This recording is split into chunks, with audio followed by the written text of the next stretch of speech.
حدیث شریف میں نبی اکرم صلی اللہ علیہ وسلم نے ارشاد فرمایا، نعمتانی مغبون فیہما کثیر من الناس۔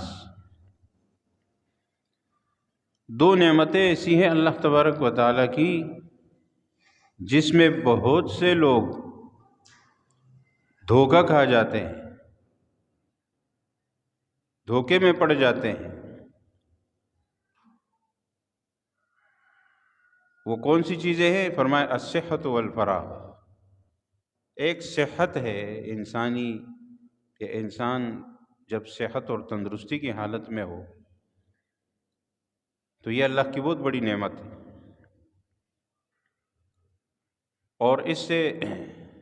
دھوکے میں انسان کیسے پڑ جاتا ہے کہ وہ یہی سمجھتا ہے کہ میں ہمیشہ ایسے ہی تندرست رہوں گا،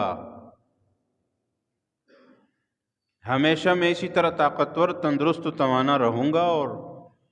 مجھے کیا ہے، مجھے تو کوئی فرق نہیں پڑتا، اور میں تو بہت طاقتور ہوں۔ چنانچہ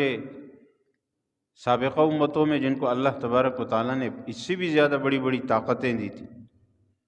ہماری یہ امت اور ہم لوگ تو کچھ بھی نہیں ہیں۔ کہ قوم عاد اور قوم سمود جیسے لوگ جن کا تذکرہ قرآن کریم میں اللہ نے فرمایا ہے، پہاڑوں کو چیر کر کاٹ کر اس میں گھر اور مکانات خوبصورت ڈیزائن نے بنایا کرتے تھے، اور آج بھی وہ چیزیں موجود ہیں کہ بغیر اس آج کل کی جدید مشینری کے ان لوگوں نے کس طرح یہ چیزیں بنائی۔ اہرام مصر مشہور عمارتیں ہیں جو بڑی بڑی مصر کے اندر موجود ہیں اور بہت اونچائی میں ہیں۔ اتنی اونچائی میں وہ چیزیں، وہ جگہیں، وہ مقامات کیسے انہوں نے بنائے، اور کہاں کہاں سے اس کے لیے کیسے پتھر لائے، کس طرح انہوں نے اس کی تعمیر کی ہے۔ ہر دور میں انسان اپنے آپ کو کچھ سمجھتا ہے، یہ صرف آج کی بات نہیں ہے، آج کی ٹیکنالوجی بھی بہت آگے ہے، لیکن اس وقت کے اعتبار سے وہ بھی بہت آگے تھے۔ چنانچہ اسی صحت اور تندرستی کی بنیاد پر قوم عاد کے لوگ ایسے اونچے اونچے لوگ تھے جیسے کھجور کے بڑے بڑے اونچے درخت ہوتے ہیں، اور قوم سمود کے لوگ جب یہ ساری طاقت اللہ تبارک و تعالیٰ نے ان کو دی تو اس سے ان کو دھوکہ کیا ہوا کہ ہم سے بڑا طاقتور تو کوئی بھی نہیں ہے، ہم جو اتنا کچھ کر سکتے ہیں تو ہم جو چاہے کرتے رہیں، ہم سے کوئی پوچھنے والا نہیں ہے، ہماری یہ طاقت ہمیشہ رہے گی، اس طاقت کا توڑ کسی کے پاس نہیں ہے، اور اس طاقت کے بل بوتے پر ہم جو چاہے کرتے رہیں۔ چنانچہ انہوں نے اللہ کی نافرمانی شروع کی، اور اللہ تبارک و تعالیٰ کی نافرمانی کرتے رہے یہاں تک کہ ان کے پاس انبیاء کرام تشریف لائے۔ حضرت ہود کا تذکرہ قرآن کریم میں ہے، حضرت صالح علیہ السلام، جب یہ حضرات ان کے پاس آئے، دعوت دی، تو انہوں نے کہا کہ آپ ہمیں کیا نصیحت کر رہے ہیں؟ ہمارے پاس تو دنیا کی ساری نعمتیں موجود ہیں، سب کچھ ہمارے پاس ہے، اور بس یہ کافی ہے ہمارے لیے، اور ان چیزوں کی ہمیں کوئی ضرورت نہیں ہے، اور جن چیزوں سے آپ ہمیں منع کر رہے ہیں تو اس کی منع کرنے کی کیا ضرورت ہے؟ الصلاۃ تأمرک ان نترک ما یعبد آباؤنا۔ قوم سمود حضرت صالح علیہ السلام نے جب کہا اور ان کو نماز پڑھتے انہوں نے دیکھا، تو قوم نے کہا کہ آپ کی نماز آپ کو یہ بتاتی ہے کہ ہمیں ان باتوں سے روکو، یہ آپ کی نماز آپ کو یہ بات سکھاتی ہے کہ ہمیں برائی سے روکو۔ مطلب ان کے یہ تھا کہ آپ اپنی نماز پڑھتے رہو نا، ہمارے ساتھ آپ کا کیا کام ہے، ہم سے آپ کو کیا لینا دینا، ہمیں کیوں منع کر رہے ہیں؟ ہماری نماز پڑھنے سے اور آپ کی نماز پڑھنے سے تو کسی کو تکلیف نہیں ہوتی نا، تکلیف تو تب ہوگی جب آپ اسے دعوت دیں گے، آپ اسے اللہ کے راستے کی طرف بلائیں گے، اور آپ یہ کہیں گے کہ آپ کا یہ کام درست نہیں ہے، آپ اس پر رد کریں گے، تب جا کے پتہ چلے گا۔ آج جو ہم کہتے ہیں کہ ہم علماء کی قدر کرتے ہیں اور ہم دین والوں کی قدر کرتے ہیں، تو اس قدر کا پتہ تب چلے گا جب آپ کو وہی دین والے، وہی علماء، وہی آپ کے بڑے، وہ دیندار آپ کو کسی بات پر منع کریں، پھر پتہ چلے گا کہ آپ کتنی قدر کرتے ہیں۔ کیونکہ قدر کرنے والا تو بات مان لیتا ہے کہ یہ ہمارے فائدے کی بات ہو رہی ہے، اس لیے ہمیں منظور ہے، ہم میں غلطی ہے، لہٰذا ہم اپنی اصلاح خوشی سے کریں گے۔ لیکن جہاں احترام دل میں نہ ہو، زبانی جمع خرچ ہو، زبانی باتیں ہوں، وہاں کیا ہوتا ہے کہ وہاں پھر جب عالم سامنے آئے گا، وہ نکیر کرے گا، اعتراض کرے گا، اور لوگوں کی غلط باتوں کو رد کرے گا، تو وہاں پر آپ دیکھیں گے کہ لوگ اس کے دشمن بن جائیں گے۔ یہی طریقہ کار انبیاء کرام کے ساتھ رہا، یہی طریقہ کار دین کی تبلیغ کرنے والوں کے ساتھ ہوتا ہے، یہی علماء کے حقہ کے ساتھ ہوتا ہے۔ ہمارے اور آپ کی اپنی عبادت سے کسی کو کوئی پرواہ نہیں ہے، اب جتنی نمازیں پڑھتے رہیں، جتنے نوافل اور ذکر اذکار کرتے رہے، لیکن جب آپ دوسرے کو کہیں گے کہ یہ آپ کا کام ٹھیک نہیں ہے، ایسا مت کرو، وہاں پر پھر پتہ چلے گا۔ چنانچہ ان انبیاء کرام کے ساتھ یہی ہوا۔ جناب ربی کریم صلی اللہ علیہ وسلم کے ساتھ بھی یہی ہوا کہ آپ علیہ الصلوۃ والسلام جب تک ان لوگوں میں تھے، صادق بھی تھے، امین بھی تھے، ان پر اعتماد بھی تھا، ان کا احترام بھی تھا، سب کچھ موجود تھا۔ ہر وہ احترام کا طریقہ جو کسی کا ہونا چاہیے وہ آپ علیہ الصلوۃ والسلام کا کیا جاتا تھا۔ لیکن جس دن رسول اللہ صلی اللہ علیہ وسلم نے کہا، فرمایا کہ قولوا لا الہ الا اللہ تفلحوا، یہ کہہ دو کہ اللہ کے سوا کوئی معبود نہیں ہے، کامیاب ہو جاؤ گے، وہاں پر سب سے پہلے آپ کے اپنے گھر سے آپ کا چچا کھڑا ہو گیا، اور کیا کہا؟ تبا لک الہذا جمعتنا، نعوذ باللہ، ہلاکت ہو تمہارے لیے، کیا تم نے ہمیں اس لیے جمع کیا؟ کہ اپنے گھر سے دشمن کھڑے ہو جاتے ہیں، کیونکہ حق بات برداشت کرنا اور سچی بات کا سامنا کرنا یہ کسی کے بس میں نہیں ہوتا، اور انسان کے لیے بڑا مشکل ہو جاتا ہے کہ وہ یہ برداشت کر لے، یہ مان لے کہ میں غلطی پر ہوں۔ آج سب سے بڑا مسئلہ یہی ہے کہ یہ ماننا کہ میں غلطی پر ہوں، مجھ سے غلطی ہو گئی ہے، میں غلط تھا، یہ ماننا بہت مشکل ہو گیا ہے، اور اسی وجہ سے ہم میں وہ اکڑ ہے، اسی وجہ سے ہم میں وہ چیز موجود ہے جو کہ نہیں ہونی چاہیے۔ حدیث میں آیا کہ تکبر کیا چیز ہے، صحابہ کرام سے فرمایا آپ علیہ الصلوۃ والسلام نے، فرمایا تکبر کیا ہے؟ حق کا انکار کرنا، حق کا انکار کرنا، لوگوں کو حقیر سمجھنا۔ حق کا انکار اسی لیے ہوتا ہے کہ وہ آگے سے لوگوں کو حقیر سمجھتا ہے کہ آپ کو کیا آتا ہے، آپ کون ہیں ہمیں سکھانے والے، آپ کیوں ہمیں سکھا رہے ہیں، ہمیں تو سب کچھ آتا ہے، ہمیں تو دین کا پتہ ہے، ہمیں سکھانے کی کوئی ضرورت نہیں ہے۔ تو اگلے والے شخص کو حقیر سمجھا جاتا ہے نا، اس لیے تو حق کو ٹھکرایا جاتا ہے، اسی کو تکبر کہتے ہیں۔ تو یہ انبیاء کرام کے ساتھ ہوا۔ تو یہ دعوت وہیں سے چلی آ رہی ہے کہ انبیاء کرام نے علیہم الصلوۃ والسلام نے وقت کی قدر کی تلقین کی، اور یہ ارشاد فرمایا کہ آپ کو اللہ نے جو زندگی دی ہے، اس زندگی کو اللہ کی عبادت میں صحیح معنوں میں گزارو، شرک مت کرو، کفر مت کرو، اللہ کے ساتھ کسی کو شریک مت ٹھہراؤ، صحیح معنوں میں اللہ کی عبادت کرو۔ انبیاء کرام کا کام کیا تھا؟ فرمایا لنخرج العباد من عبادت العباد الى عبادت رب العباد، ہمیں اس لیے بھیجا گیا ہے کہ ہم لوگوں کو لوگوں کی بندگی سے نکال کر اللہ کی بندگی کی طرف لے جائیں، لوگوں کو لوگوں کے ڈر سے نکال کر اللہ کے ڈر اور خوف کی طرف لے جائیں، لوگوں کو لوگوں کی عبادت سے، مخلوق کی عبادت سے لے جا کر نکال کر اللہ کی عبادت کی طرف لے جائیں، مخلصین لہ الدین، عبادت ان کے لیے خالص اللہ تبارک و تعالی۔ تو یہ ہوتا تھا، اور اس طریقے کے مطابق انہوں نے اپنی امتوں کو تلقین کی۔ یہ دو چیزیں فرمایا کہ ایسی ہیں جو، ایک تو صحت ہے، میں عرض یہ کر رہا تھا حدیث میں جیسے آیا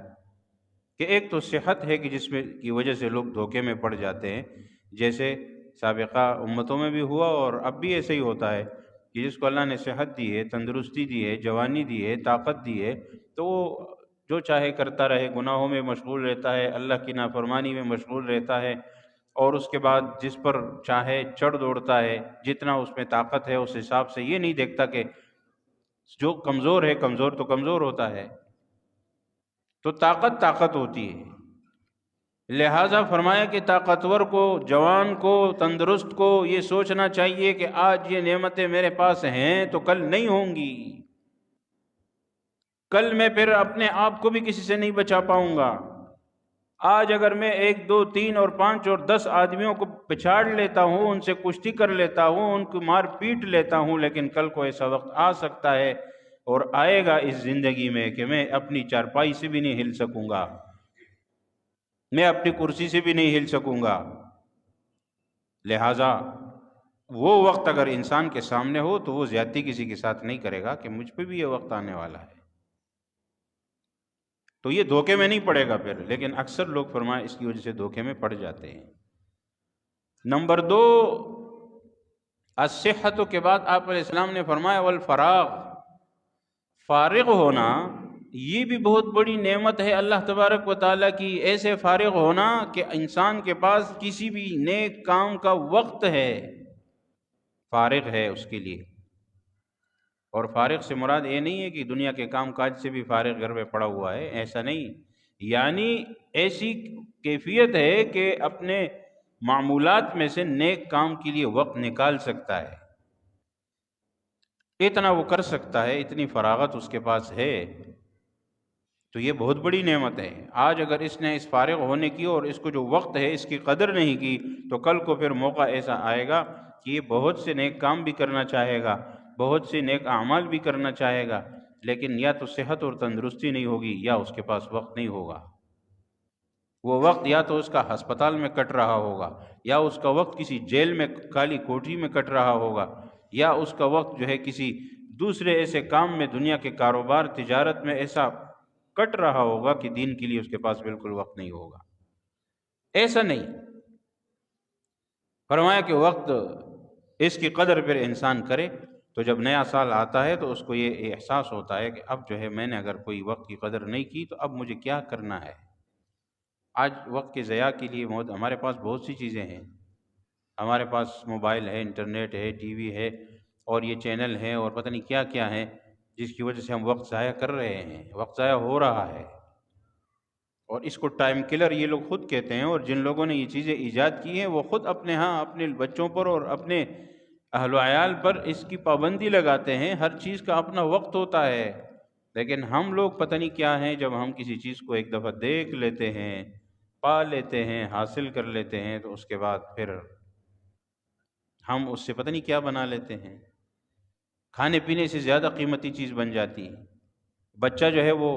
سارا دن اگر اس چیز کے پاس بیٹھا رہے گا، موبائل دیکھتا رہے گا، تو ظاہر ہے کہ وہ اس کے پاس پڑھائی کا وقت بھی نہیں ہوگا، اس کے پاس حتیٰ کہ کھیل کود کا وقت بھی نہیں ہوگا۔ ایک وقت ایسا ہوتا تھا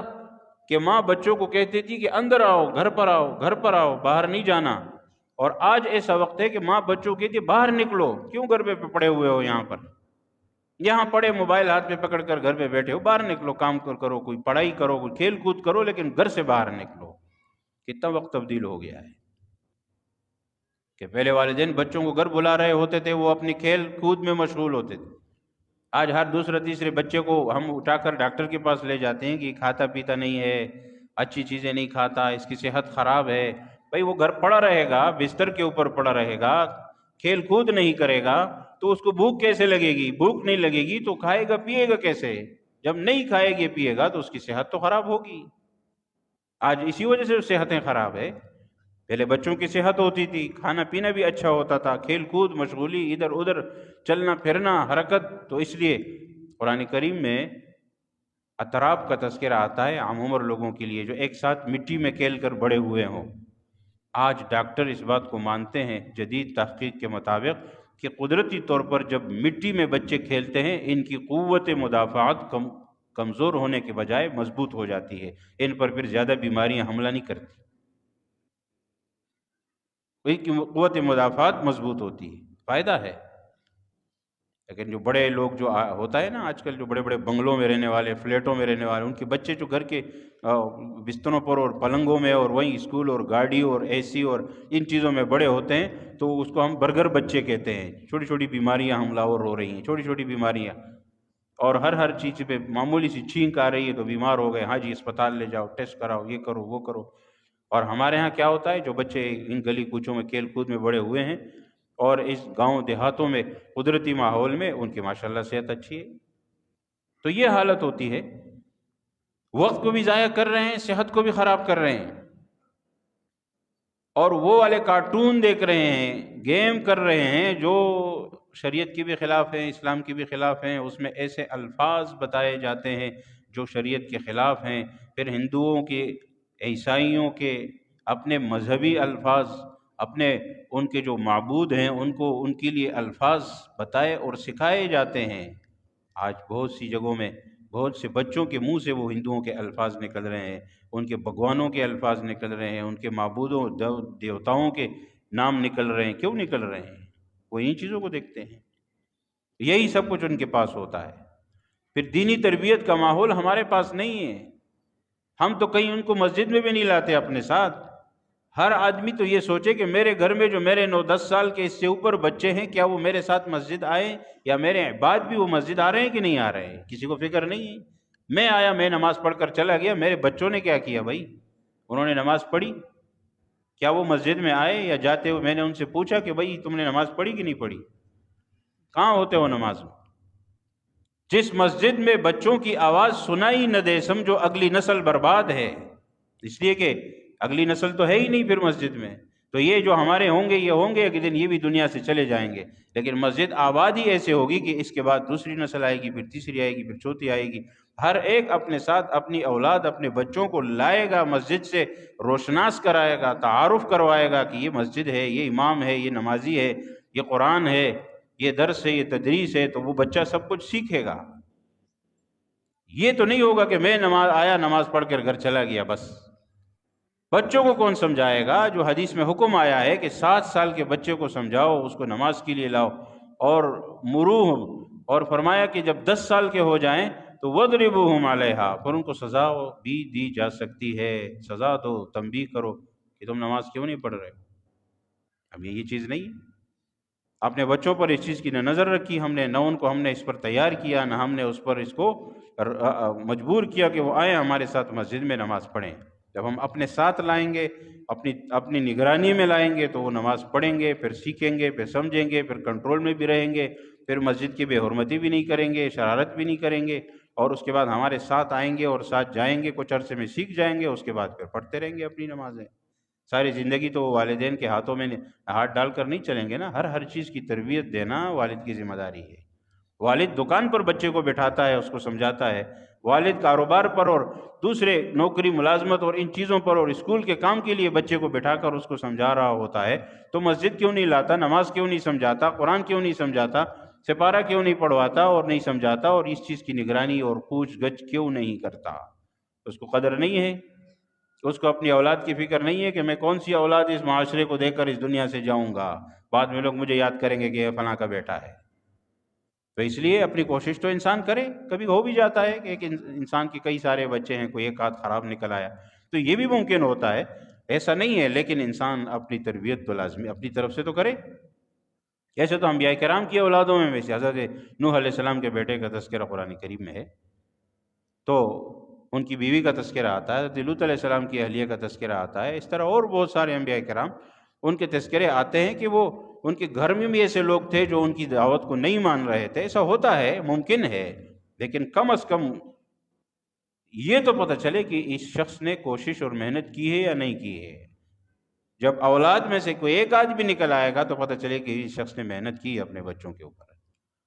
تو اس لیے ان کو ایک حد تک ان پر پابندی اور اس کے بعد ایک لائن میں لگا دینا، تاکہ وہ ایک سیدھے رستے پر چلتے رہیں، اور آپ کے لیے، ہمارے لیے، سب کے لیے، معاشرے کے لیے کارآمد بنے، اور لوگوں سے بھی دعائیں لیتے رہیں آئندہ کے لیے، اور آپ بھی اچھے نام سے یاد کیے جائیں دنیا میں، اور اللہ کے ہاں بھی آپ کو اجر ملے